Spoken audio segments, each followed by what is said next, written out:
The sky screamed as lightning tore through the clouds, and the earth below erupted in flames.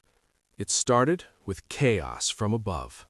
Entire cities were being swallowed by an inferno. It looked like the gates of hell had opened.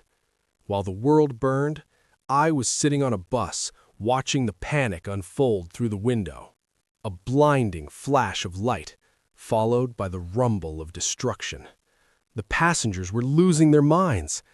Damn, Mount Fuji erupted and killed tens of thousands, and now we have to evacuate too?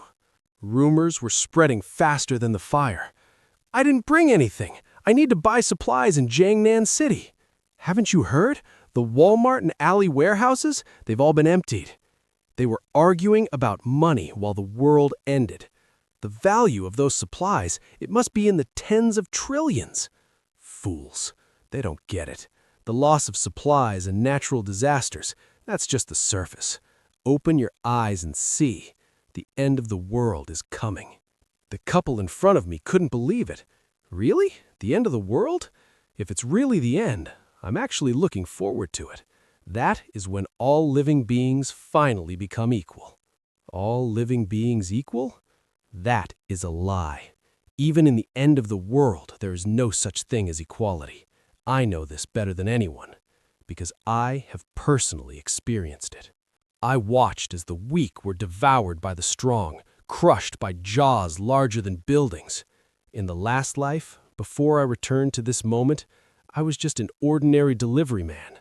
I stood there, helpless and confused. What is that? The apocalypse descended due to an abnormal release of solar energy. Atmospheric temperatures rose sharply, crustal movements shattered the cities, and monsters hidden underground came to the surface to feed. In the blink of an eye, the whole world changed. A new world and a new brutal order established by force. Resources became God. The hungry masses begged for scraps.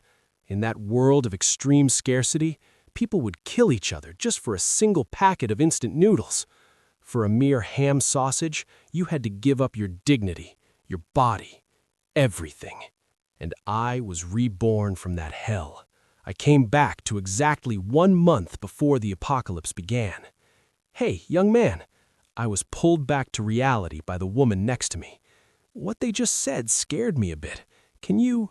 She touched my arm, looking for a protector. I pulled away immediately. I have no time for this. Sorry, I have more important things to do. I got off the bus without looking back. In the apocalypse, there is only one thing that matters most. Naturally, it's supplies. I arrived at the Mr. Hippo warehouse. Standing here, I remembered how foolish I was before. In the last life, I wasted my time searching for scraps while clinging to a dead job. My boss was a tyrant. Being 21 seconds late deducts half a day's salary. I just bowed my head and apologized. When the apocalypse came, he ran away and my annual salary went down the drain. So these supplies, consider them my compensation. How about letting me take them all? Space, unfold. The system responded instantly. Detecting rice, cooking oil, meat, mineral water, automatically storing. It was effortless. In seconds, the massive shelves were stripped bare. Rows upon rows of crates vanished into thin air as I walked through them. This is my cheat code, my power, spatial ability. It creates a super large cubic space, 10,000 meters in length, width, and height, that shifts according to my will. It allows me to purchase supplies for $0. Before coming here, I already dried up 2 freshwater lakes and plundered cities destined to be destroyed. Everything goes in. Water, life, everything. In the apocalypse, even a packet of instant noodles is a luxury, let alone fresh food. But inside my space, time is frozen. Food remains fresh forever. I won't have to eat dirt like I did in my last life. Done. Let's see the haul. Rice, cooking oil, meat, mineral water, it's all there. After collecting so many supplies, I can finally breathe a sigh of relief. Just as I was about to leave, the door opened. bad timing. The staff stood there, staring at the empty void where their inventory used to be. Damn! They turned on me instantly. Hey, where did everything from here go? I'm asking you. I didn't even flinch. Oh, I took everything. What? They lost it. You bastard. How did you do this? Catch him for me. They lunged at me like mad dogs, but I was already gone. Bye. I vanished into thin air, leaving them grasping at nothing. Where is he? Disappeared? I reappeared outside the building instantly. This is my second ability, Space Jump. It allows me to shuttle freely within a 3-meter space. No walls can hold me. With this ability, I can enter abandoned buildings to find supplies and safely escape. Even in the face of mutant beasts, the Space Jump can save my life at critical moments. Zero-cost shopping mission complete. I walked away, leaving their confusion behind me. Ding! A text message popped up. Localized natural disasters may occur. Please do not panic. The official statement is just to prevent panic. Do they even know the real end is coming? Suddenly, my phone started ringing. Jang Shio Qian. Seeing that name made my blood run cold. It's her. I hit decline immediately. Whew. I could practically hear her screaming in my head. Hey, Su Chen, you actually played disappearing with me. You even put the house on sale. Why are you so naive? She had the nerve to say that while sitting on a bed with another man. If you don't give me the house as a gift, how can I feel secure with you? I cut her off with a cold question. Anything else? She exploded. What's your attitude? Transfer the ownership to me now or don't think about marrying me. I'm on my way back to Shangdu. We'll talk when I get back. I hung up. Jang Shio Qian. In the last life, we spent 5 years in the apocalypse. I searched for supplies everywhere to feed her. I even brought her into a safe zone. If it weren't for me, she would have starved to death. But my grip tightened on the phone. She conspired with that man, Chen. Brother Chen, why do you keep coming back empty-handed lately? To save food, they betrayed me. I still remember the cold steel entering my body while they watched. Even now, while demanding my house, she is in bed with him. He's useless now, so the two of us? She is heartless. If he died, it's because he's incompetent. Don't think I don't know what you're thinking. This time, it won't be the one dying. Whether you're incompetent or not depends on your performance tonight. I was truly wronged in my last life. To think I actually entrusted my full trust and exposed my back to such a person. But this time, Wang Haiyu, Jiang Shaoqian, I want you to pay the price. The pain I've tasted, I want you to experience it 100, no, 1,000 times over. You won't die easily. I clenched my fist tightly to suppress the rage, then forced myself to relax. The remaining things I need can only be bought with money, but first, I need to figure out how to get that money. Hello? Manager Liu? I can accept selling my house at half price, but I want cash and I want it now. I arrived at the real estate agency, but I wasn't alone. Su Chen, do you know how long I've been waiting? There she was, standing with that trash, looking down on me as always. I walked right past her without a glance. Move aside. Who let you sell the house? Dare to sell our house, and I'll make sure you won't see the sun tomorrow. You think you can handle my stuff however you want? Grab. Before he could even swing that bat, I slammed him into the concrete. Weak. Too weak. Boom! The sound of his body hitting the pavement was music to my ears. Let go! I can't breathe! I loosened my grip just enough to let him cough up his fear. Don't worry, you won't die too quickly. That would be too merciful. Look at him, scrambling away like a frightened rat. Now it's your turn. Get away from me. I didn't hold back. She hit the ground, looking at me as if I'd grown a second head. "Let go! What are you doing? Help! Someone save me! Murder! He's going to kill me!" I turned my back on the trash. I had more important things to do than listen to their whining. "Su-chin, while I'm not angry yet, kneel down and apologize quickly. Otherwise, you can forget about marrying me in this lifetime." I paused for a split second. Did she really just say that? Worthless.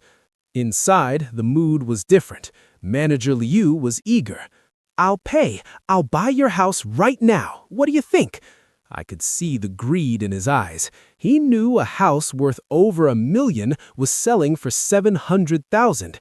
He saw an easy profit. "Okay, but it must be full payment. Can you pay today?" Yes, let's sign the contract." Good. The first step is complete. Enjoy the house while you can. In a month, you can choose any mansion you like, as long as you dare to live in it. 700,000 yuan. Received. Shangdu is inland, so the initial tsunamis won't reach here. It's safe for now. The government is still denying the rumors, keeping the sheep calm. Society feels orderly. But then, a high-interest loan advertisement? In the apocalypse, debt is just a number. It's free money. I dialed the number and headed straight to their office at High International. "Hey, handsome, looking at your documents, your house doesn't seem to be worth much." I sat down unfazed. "How much can I borrow here?" Wait, it's actually him. Wang Da-hai, Wang Haiyu's big brother. I remember him clearly. In the last life, he became dog food for the mutant beasts. "As long as you mortgage the property certificate with our company, everything else is negotiable.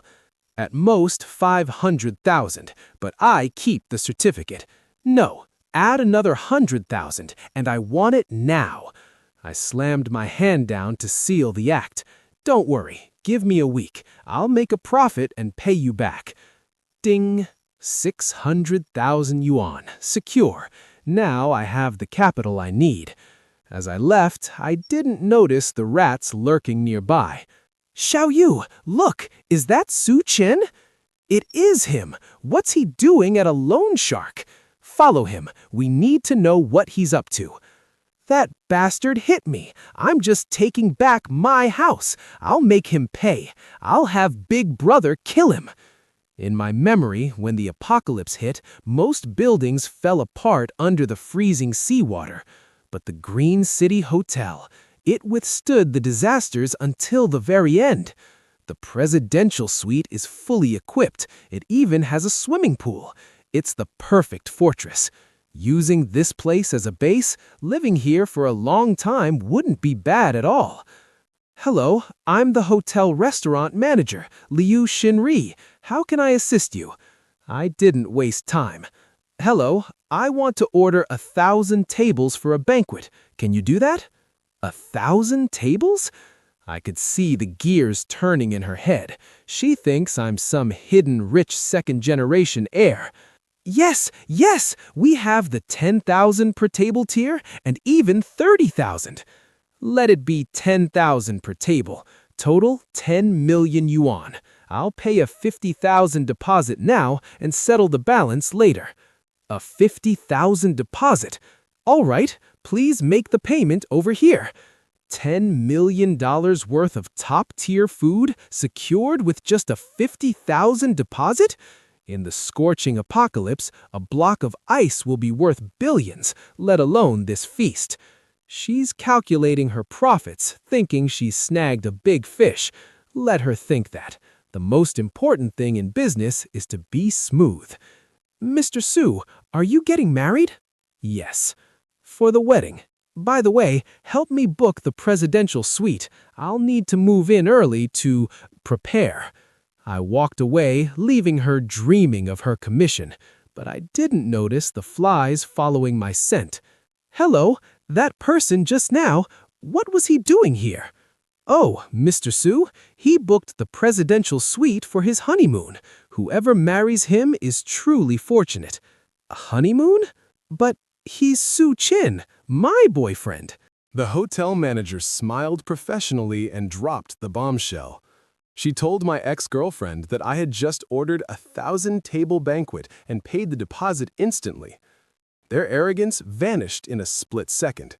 Her new boyfriend gasped, unable to comprehend that I had the money for a 10 million banquet. To make matters worse, the manager explained that truly wealthy people often hide their identities to test their partners until the wedding day. The manager checked her device, confirming the transaction was flawless. Panic set in. My ex-girlfriend turned to her lover, her voice trembling. She asked, "Is that bootlicker Su Chen really wealthy?" He shoved his phone in her face. The screen showed the 50,000 transfer I had just made. It was undeniable proof. I saw her hand instinctively grip his arm in shock. Standing in the lobby of that 5-star hotel, her brother looked around nervously, asking who I could possibly be inviting to such a massive event. But then, her narcissism took over. She burst out laughing, completely misinterpreting the situation. She actually believed I was doing all of this just to impress her. A greedy look crossed her face as she started scheming. "He wants to introduce me to his wealthy circle," she said. "So what should we do now?" She immediately began plotting, thinking she needed to take the initiative to give me another chance. In her delusional mind, she was already sitting on a throne, drowning in the luxury she thought I could provide. She was practically vibrating with excitement. She couldn't believe that her ticket to the high life was me, the man she had just called a bootlicker. But the reality was far different. I wasn't hoarding wealth, I was liquidating it.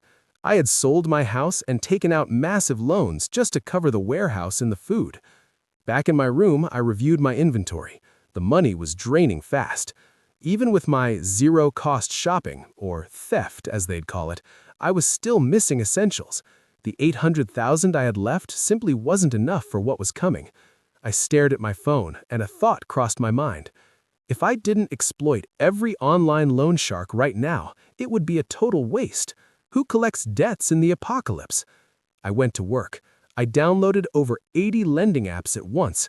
I sat there taking selfie after selfie, applying for everything from 30 to 30,000 yuan. I followed their instructions, turn left, turn right, blink. I played their game with a smile, knowing I was robbing them blind legally. Whew.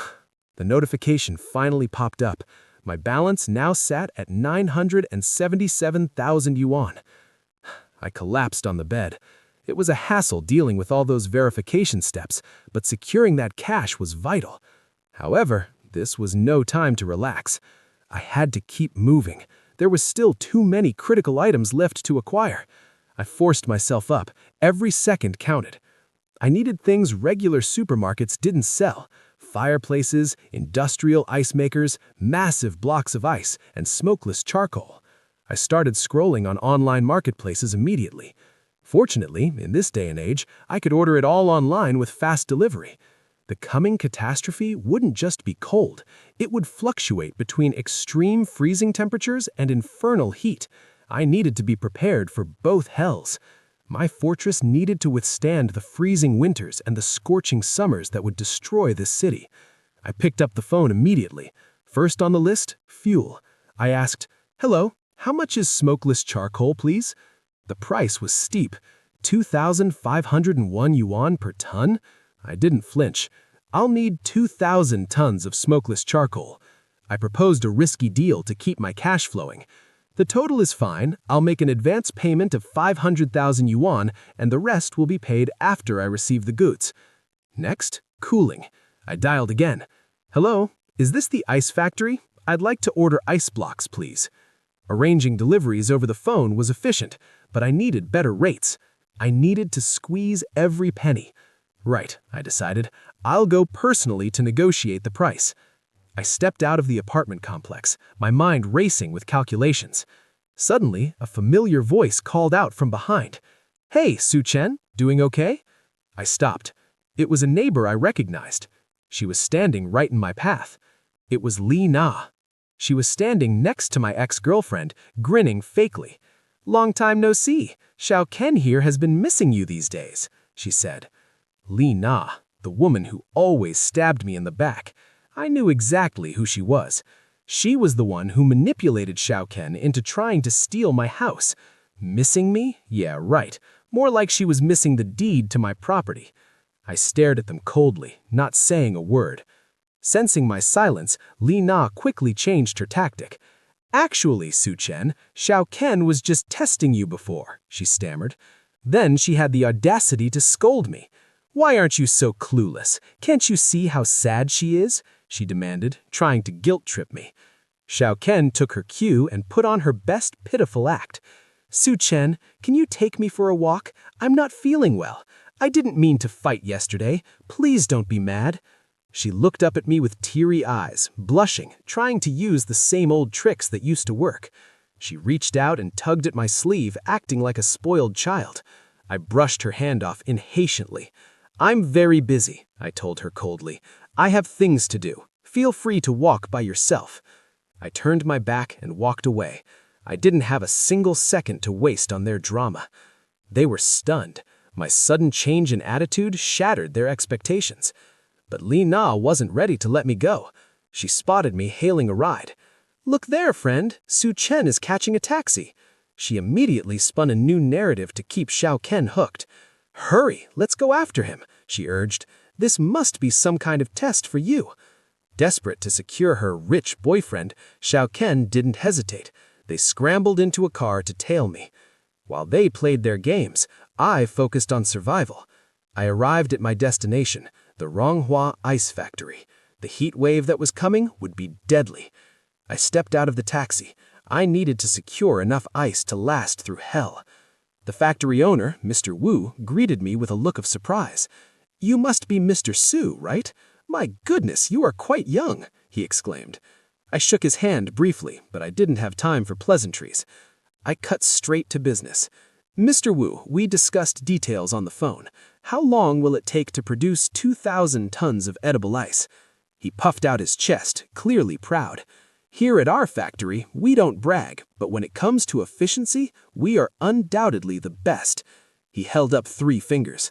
3 days. Give us 3 days for 2,000 tons. At 400 yuan per ton, the total is 800,000 yuan. I didn't haggle. Fine, I said. I'll make an advance payment of 100,000 yuan now as a down payment. Deliver the ice to the address I provide in 3 days.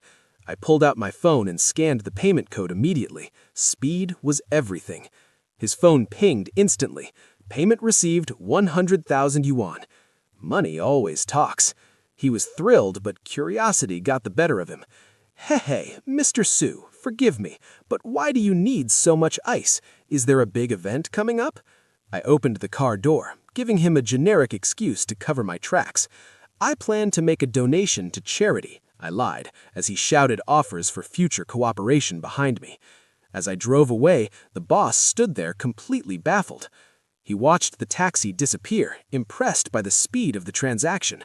An 800,000 yuan deal closed that fast? This young man is not someone to be left with. But before he could go back inside, another car pulled up abruptly. He turned around, confused. He wondered if another client had arrived without an appointment. But it wasn't a client, it was trouble. My ex-girlfriend jumped out, putting on her best fake smile. Hi, boss, she chirped. Su Chen, the guy who was just here. He's my fiancé. What was he talking to you about? She stood there with Li Na, looking innocent, trying to dig for information about my finances. The boss looked at her suspiciously. He thought, fiancé? What kind of game is this? Is she playing detective to check on him?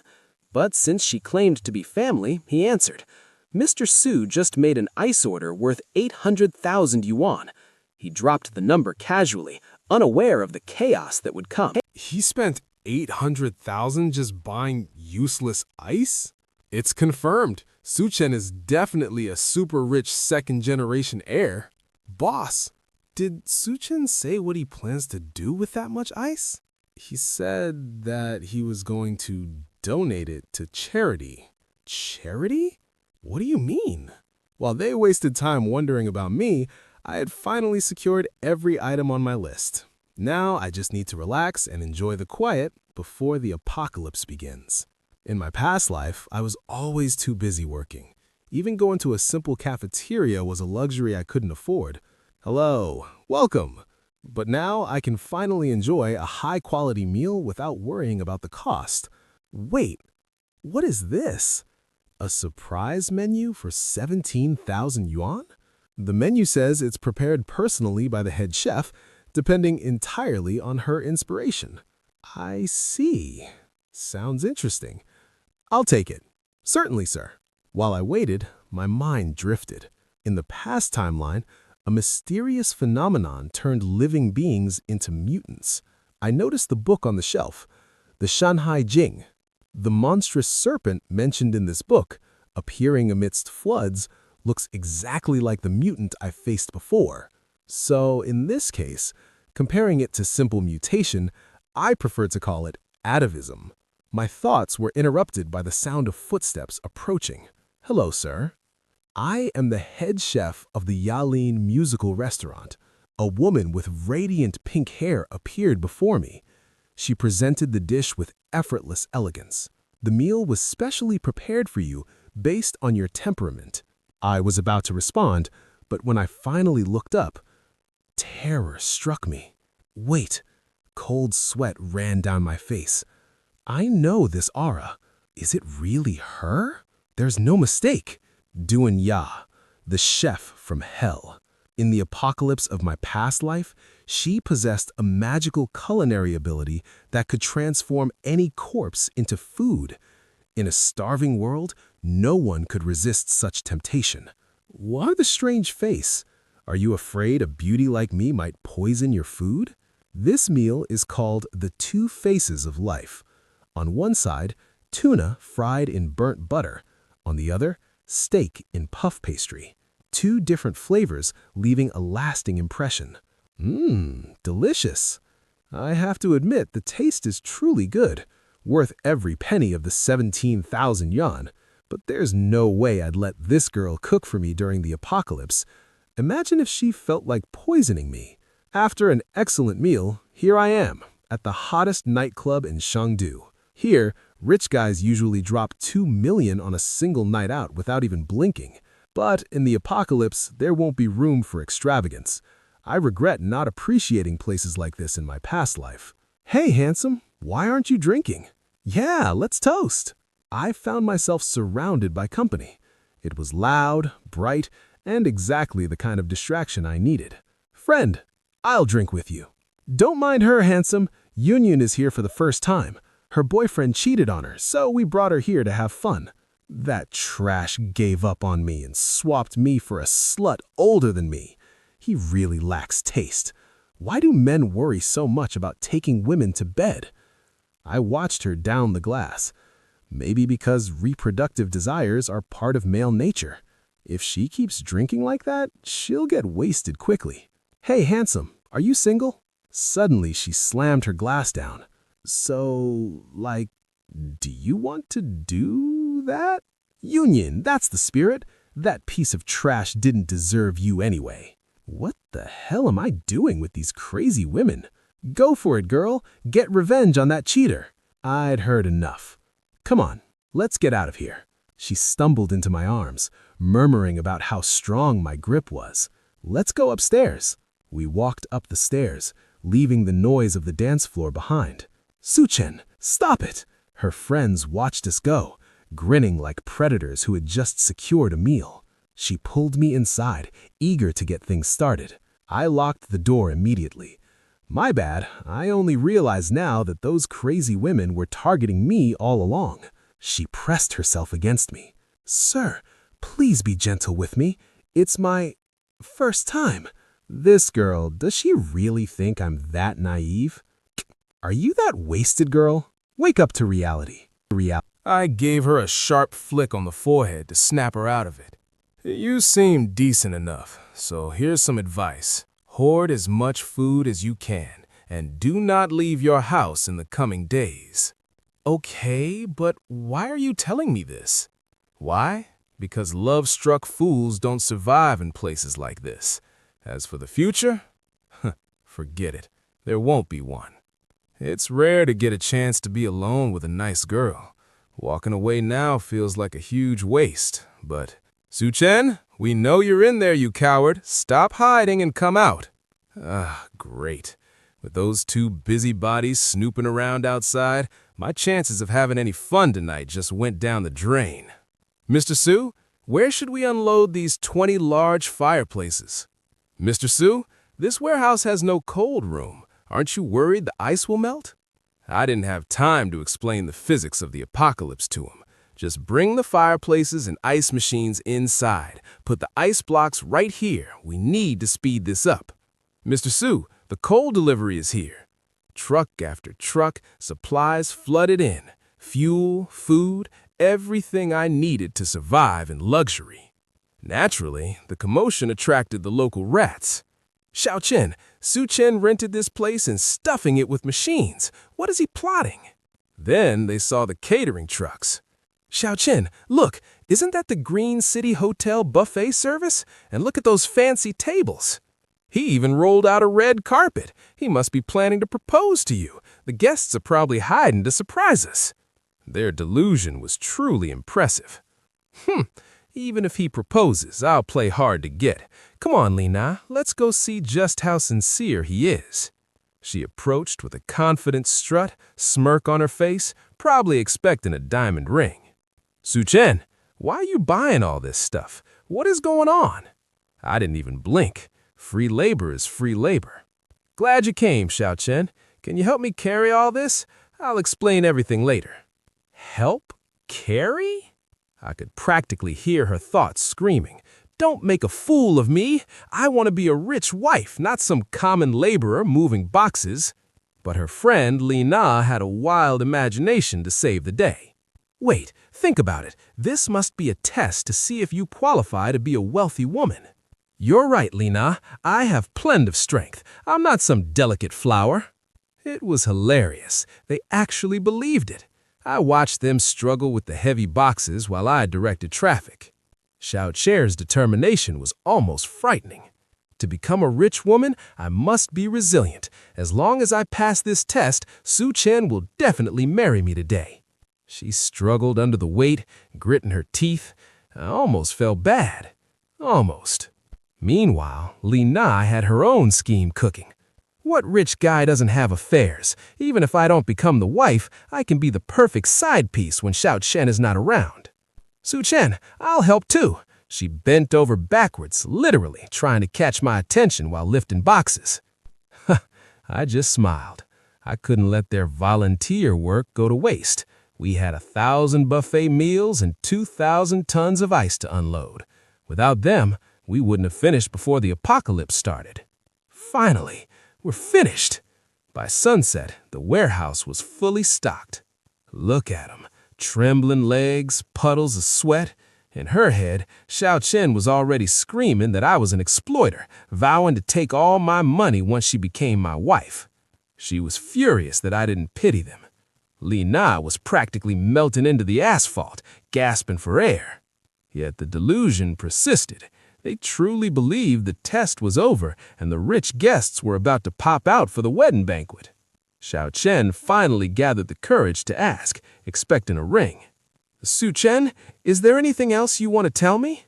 I ignored her completely and turned to the delivery crew. Thank you all for the hard work today. Please take this small token of appreciation. I handed out red envelopes stuffed with cash, 10,000 yuan each. Thank you, boss. Money'll be useless soon, so why not be generous? I walked right past her. The show was over. Oh, thanks for the help, but I'm not paying you. If you're done, get lost. Her brain short-circuited. She refused to accept reality. Stop joking. The guests are coming, right? We're gonna get married and live happily ever after. I looked at her like she was crazy. Happy life? Dream on. I sold my house and I'm up to my neck in debt. You still want to marry a broke loser? Lina jumped in, panic in her voice. Impossible. The buffet, the machines, the ice, that cost a fortune. How can you be broke? I didn't miss a beat. Oh, this junk? It's not mine. A rich contact is doing a charity drive for the poor. I'm just the delivery boy. The realization hit her like a truck. Bastard! You were lying to me this whole time." I looked at her with genuine confusion. Lie? When did I ever say I was rich? You two made that up in your own heads. She tried to block my path, so I simply shoved her aside. I have no patience for trash. She hit the ground, screaming in humiliation. "Su-Chen, you scumbag! You aren't a rich heir at all. Forget about marrying me. I wouldn't touch you with a 10-foot pole." I stared down at her coldly. Who cares? Do you really think I'd be interested in a cheap gold digger like you? Son of a... They stormed off, cursing my ancestors. Finally, silence. The apocalypse is coming, and I have better things to do than babysit. You're screwed, do you hear me? You're completely screwed. Bitches, when the world ends, you'll be the ones begging for help, but I won't be there. I bolted the heavy doors. Finally, peace. All the supplies and resources are gathered. Now it's just a waiting game for the apocalypse. But I can't leave them out here. It's time to pack up. Dimensional space. Open. With a wave of my hand, the mountains of goods vanished instantly. Safe and sound in my dimensional space. I am ready. The night was quiet as the moon hung high over the city. I had decided to stop by the Green City Hotel for a decent meal, but inside, loud voices ruined the atmosphere. A large, arrogant man was practically ordering Xiao Chen to marry his brother, boasting that his word was law in Shangdu. He was trash-talking me, claiming I treated her like garbage. Instead of defending the truth, Xiao Chen just fed his ego. "Aw, so cute. You really are a true man." Then the brother, Wang Haiyu, chimed in, holding her close and promising to teach me a lesson for her sake. I didn't need to guess her thoughts. To her, Haiyu was a rich, influential catch, while I was just a pauper to be discarded. I ignored them and focused on my steak, but naturally, she couldn't stay quiet.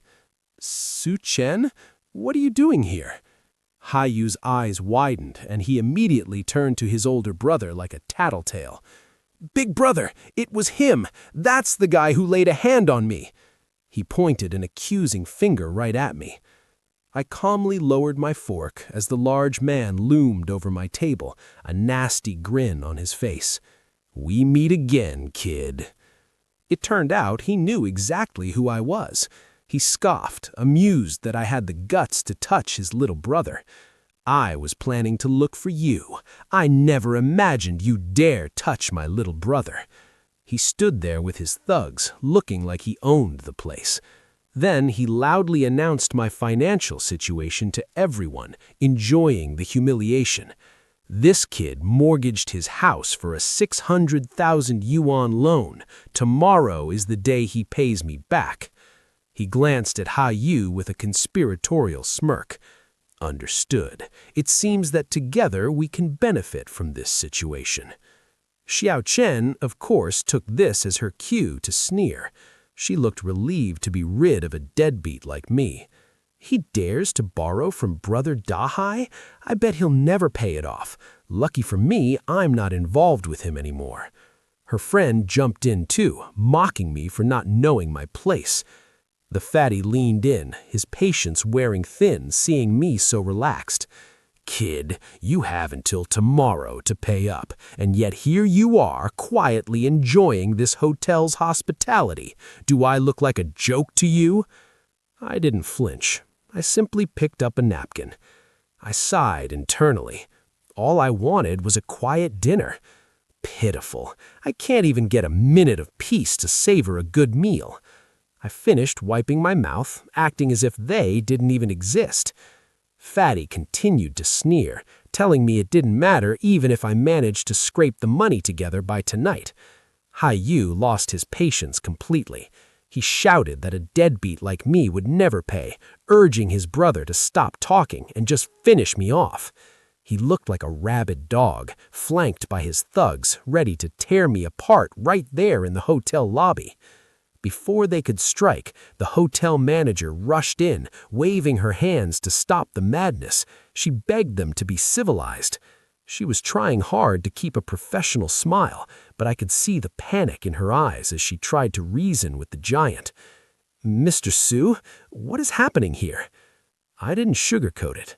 "It's nothing. They're just some annoying insects." That snapped the last thread of his patience. He roared, promising that nobody could save me now. He slammed his hand down on the table, the sound echoing like a gunshot. The commotion drew eyes from every corner of the lobby. Everyone was watching the chaos unfold. Suddenly, a thunderous voice cut through the noise, demanding to know what the hell was going on. A man with a sharp goatee and an imposing aura stepped forward, surrounded by his entourage. "Who gave you permission to cause a ruckus here?" The atmosphere shifted instantly. He emanated dangerous authority. I saw the color drain from Fatty's face. The arrogance vanished, replaced by pure terror. He recognized him immediately. He quickly tried to switch to a friendly tone, though his voice shook. "Gao Qiang! Brother Qiang, what a coincidence! What brings you here?" Gao Qiang didn't smile. He warned him to behave or else. In Shangdu, everyone knew Gao Qiang, a famous businessman with deep, dark connections in the underworld. Fatty bowed and scraped like a servant, promising to resolve the misunderstanding later. Yes, Brother Chang, please, go ahead. We'll talk later." I watched silently, unlocking a memory from my past life. That was Gao Qiang, the Skull Crusher. In the previous apocalypse, he was a powerhouse in Shangdu. Even the infamous Hell's Cook was under his protection back then. It makes sense now. Rumors said this hotel was the first site of the mutant outbreak. Gao Qiang's ability, the Skull Crusher, likely came from the mutations that are about to happen here. It's a pity history is about to repeat. As I analyzed him, he seemed to sense my gaze and turned to look at me. I stared him down, my eyes burning with intent. I wasn't just analyzing him, I was planning to steal his destiny. This time, your opportunity will be mine. He didn't look away either.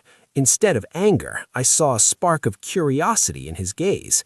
This kid, he has an interesting look in his eyes. We stood there for a moment, a silent clash of wills, before he turned to attend to his real business. He wasn't here for the food, he was here for a transaction. In a private room, Gao Qiang presented his gift to a wealthy client, Mr. Sun. "Mr. Sun, I brought Miss Duan just as you requested." The atmosphere was thick with sleaze. Gao Qiang knew exactly how to play these men. "I imagine you'd like to speak with her in private, correct?" Miss Duan stood there, silent and cold, a stunning beauty treated like merchandise. Mr. Sun laughed, a greedy sound that filled the room. He was eager to get his hands on her. "Yes, exactly. I heard Miss Duan possesses stunning beauty, and today I finally have the free time to meet her personally." He extended a glass of red wine, his face twisted in a grotesque smile of anticipation. "Don't stand on ceremony. Here, have a drink." But that wine, it was more than just a gesture of hospitality. Miss Duan stared at the glass. She hesitated, instinct warning her that something about this wine was wrong. The liquid swirled unnaturally in her hands. It was a trap, plain and simple. Meanwhile, I was standing by the window, lost in memories. In my previous life, I managed to hide underground with Zhang Xiaoqian and with luck survived the infernal heat of the apocalypse. It never expected that this time I would abandon her, and yet she would still end up following me here. Fate has a twisted sense of humor. But this is perfect. It's a golden opportunity to finally settle the scores for what she did to me. I took a sip of my wine, calm and ready. The show was about to start.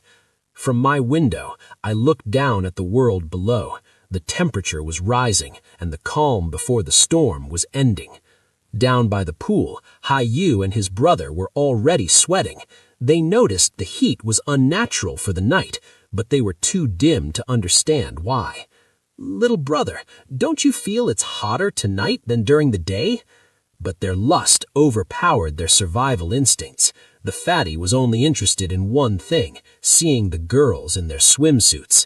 "True, that's why I suggested the pool. The girls will be out in bikinis soon." They laughed, ignorant fools standing in an oven that was slowly turning on. And then they arrived.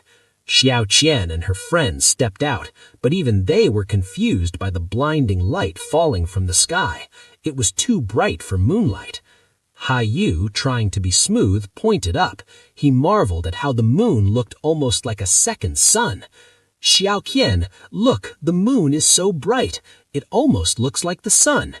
It hung there, massive and purple, a beautiful, deadly omen. He seized the moment for a confession, completely misreading the atmosphere. "The moon is the witness to our great love. My love for you is as dazzling as its glow." He grabbed her hands, sealing their fate together. I just watched, waiting for the show to really start. Xiao Qian was visibly uncomfortable. The heat was becoming unbearable, and Hai Yu's cheesy lines were only making it worse. "Ah, it's way too hot. Come on, stop messing around and take me to the pool." I watched from above as the moon's pale glow began to shift. The air grew heavy, charged with a terrifying energy. The moment had arrived. I raised my glass to the crimson sky, a toast to the end of the world. The time has come. Welcome everyone to the apocalypse. A deafening rumble shook the atmosphere as the moon erupted into a blinding blood-red sphere. Down below, the red light descended like a physical weight. The heat wave hit them instantly. Their confusion turned to absolute terror. They froze, bathed in the ominous crimson glow. There was no running. The apocalypse wasn't just coming, it was already here. My feet pounded against the tiles. Every step felt like I was running on a skillet. The moonlight, why did it turn into a furnace? It feels like my skin is catching fire. Help us! Panic took over. We had to escape the light. No time for the pool. Run to the hotel. Hurry. Inside, I stared out the window. Why did it get so blindingly bright out there? I hoped Brother Dahai was okay. The guys didn't care. One laughed. "He's probably just flirting with the girls. You don't get the boss's happiness." Suddenly, crash! The door burst open. The group from outside trampled in, looking completely terrified. We froze in place. What were they doing? And why was their skin burnt red? They screamed in our faces. "It's hot! It's too hot! Help us!" They scrambled on the floor like desperate animals, ignoring everything but the heat. "Water! Where is the water?" Suddenly, the guy with the duck floaty spotted our decorative tank. "Look! There's water over there!" They didn't hesitate. They stampeded right towards it. "Get out of the way!" Bodies collided with a loud splash. Duck Guy hogged the tank, sighing in relief, while the women screamed at him to share. "Hey, get out! That water is mine!" We were completely dumbfounded. We tried to make sense of the madness. "What are you guys doing? Where is Brother Dahai?" Panic suddenly gripped me. If they were this terrified, shit, where's Big Brother? Then a figure appeared in the doorway, or what was left of him. "Help! Me!" His skin was bubbling red, smoke rising from his flesh. "Boss, are you okay? Someone get the burn ointment! Hurry!" Amidst the chaos and apologies, he just mumbled one name with pure hatred. "Shall you go to hell?" Meanwhile, elsewhere, the atmosphere was suffocating. The fat man stared at me with greedy eyes. "Huh? Miss Duan, why aren't you drinking?" Gao Chang tried to intervene, his voice nervous. "Mr. Sun, a banquet was reserved. How about we—" But Sun Dubiao cut him off, arrogance dripping from his voice. "In Shangdu, no one dares to refuse the wine I serve. Gao Chang, don't meddle in my business." Damn it. Gao Chang is standing up to Sun Dubiao just to try and help me.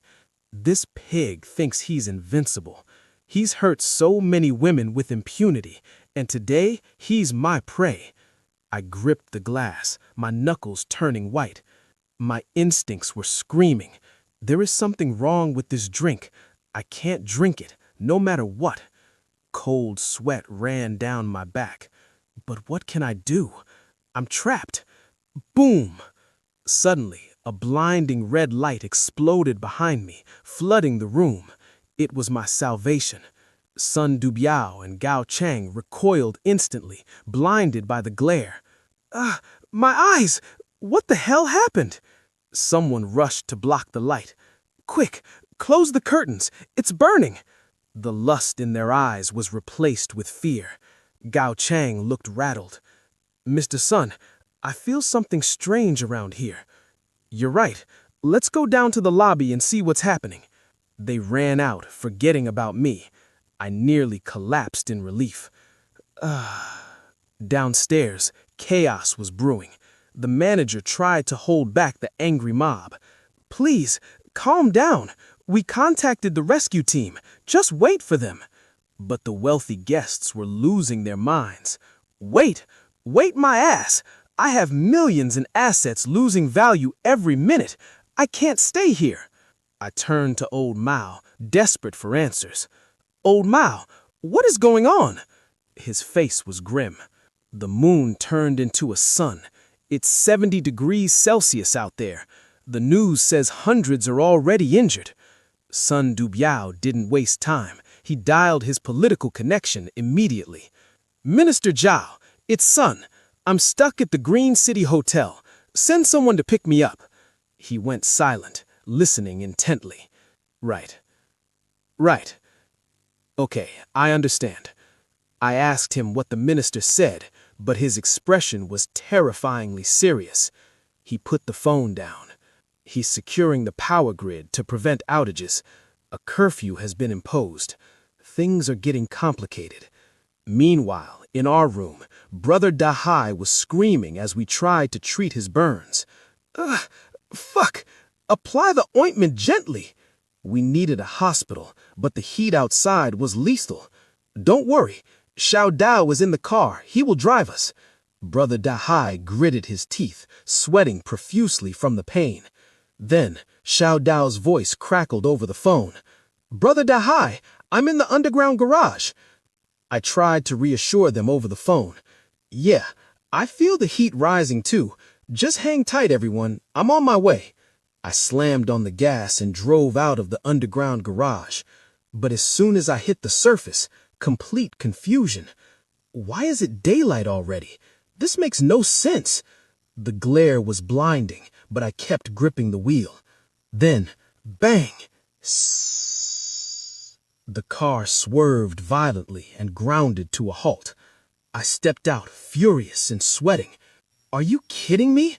The heat from the road just blew out all 4 tires. What kind of crazy weather is this? I grabbed the phone, panic setting in. Hey, Brother Dahai, the tires exploded. I can't drive. I have to turn back.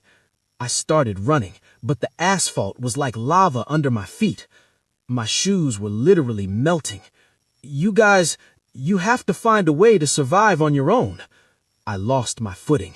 Gravity took over, and my phone flew from my hand. I tried to jump, to adjust, but my feet. The rubber soles were fusing with the road. The asphalt had turned into a sticky, sizzling trap. I hit the ground hard. It wasn't just hot. It was like falling on a giant iron skillet. Then I saw it, right next to me, a corpse, completely dried out, cooked by the sun. The pain was instant. I slammed my hand down. Fuck! My phone lay just out of reach, the screen bubbling against the pavement. The call was still connected. Through the speaker, we heard his skin sizzling and his blood-curdling screams. Brother Dahai and the rest of us stared at the phone in absolute horror. Xiao Dao was gone. The screams cut off abruptly. Silence followed. I screamed into the receiver, veins popping on my neck. Xiao Dao, answer me! Say something! But the phone just lay there on the burning asphalt, lifeless, disconnected. Meanwhile, miles away from that hell, my thermostat read a perfect 25.5 degrees. My safe house was an oasis. The indoor pool reflected the calm blue light. While the world melted outside, I was tucked comfortably in my bed, sleeping like a baby, completely oblivious. The news reports were apocalyptic. Outdoor temperatures have risen to 75 degrees. Ground temperatures are reaching 100 degrees. Stay indoors. The city power center was humming violently, struggling to keep the grid alive. No matter how much manpower they invested, the outcome was inevitable. The city's electricity grid finally exploded. Instant chaos. The lights flickered and died, plunging us into total darkness. Someone screamed, "What the heck is going on?" But the darkness wasn't the worst part. The air conditioning stopped.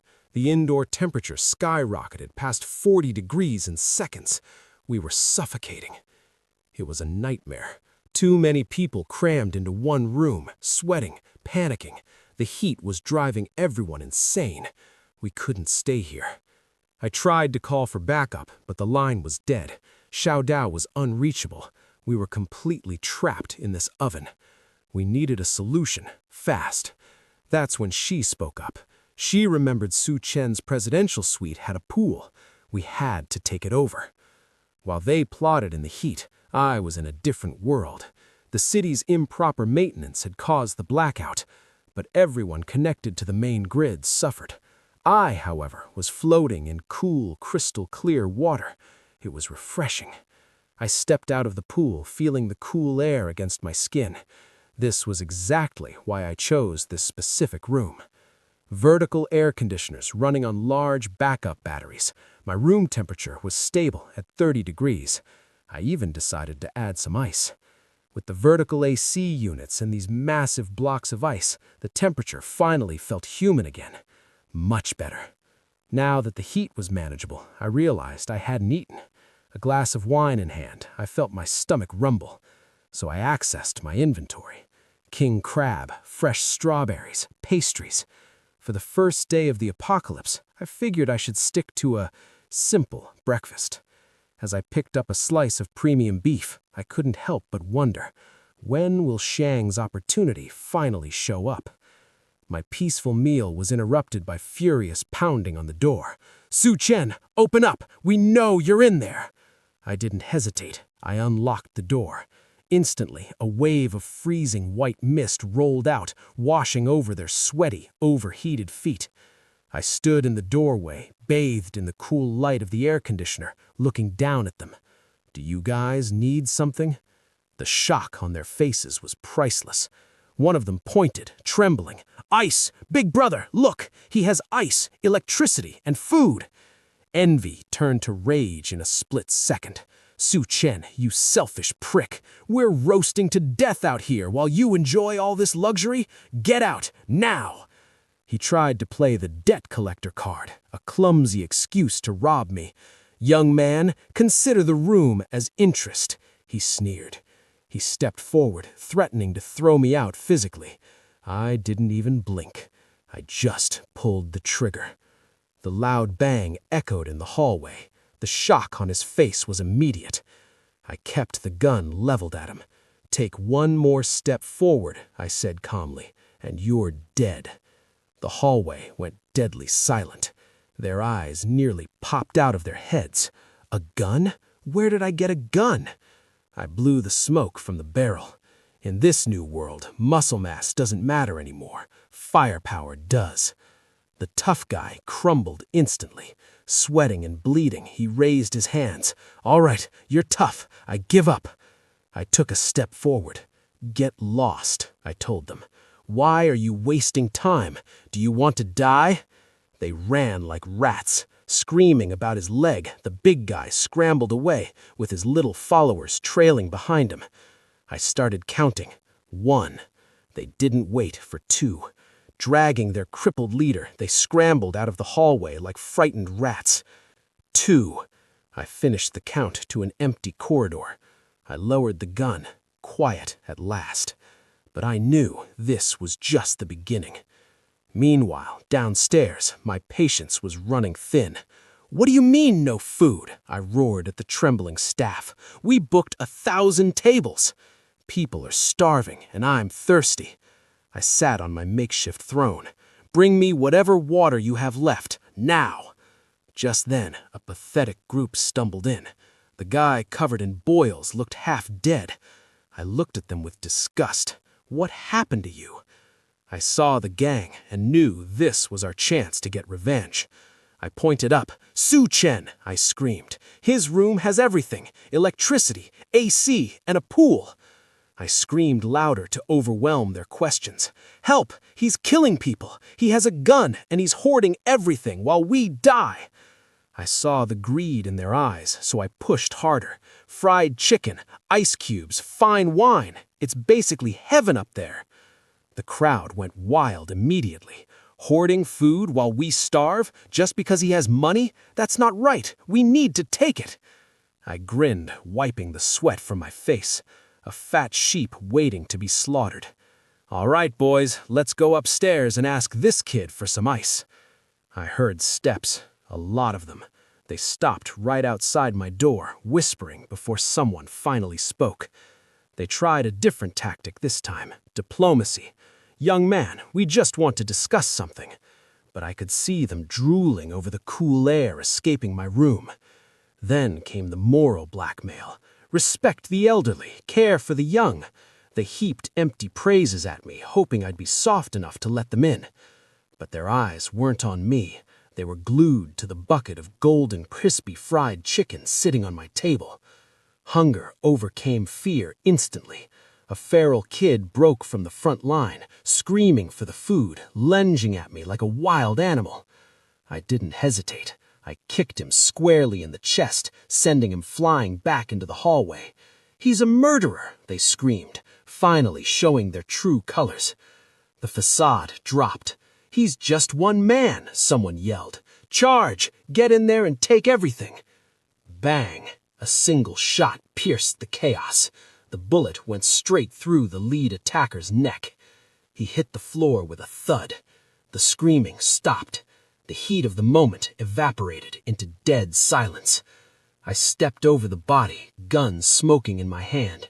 "I may be alone," I told them, cold as ice, "but you all only have one life. Who wants to be next?" Outside, the reality of the situation finally hit them.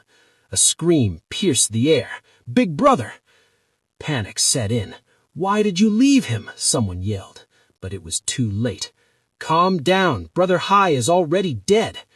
The heat accelerated the infection. Without medicine and with that wound, he didn't stand a chance. He rotted away in minutes. Of course, they didn't blame their own stupidity. They needed a scapegoat. "Su-Chen, it's all that bastard's fault." Realizing a frontal assault was suicide, they switched tactics. I watched on the monitor as they sent the women to plead. "Brother Chen, have you forgotten our love?" It was pathetic. Sweaty bodies pressed against the glass, offering themselves.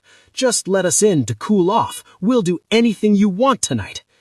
I decided to play along with their little performance. I opened the door. "Sisterly love sure runs deep," I said with a smile. "Then come in." They thought they had manipulated me. Their faces lit up with fake joy. "Really? I knew you were a good person, Brother Chen." But it was a trap. As soon as they stepped forward, a thug who was hiding behind them lunged at me with a bat. "Die!" Predictable. I didn't even blink. He was dead before he hit the ground.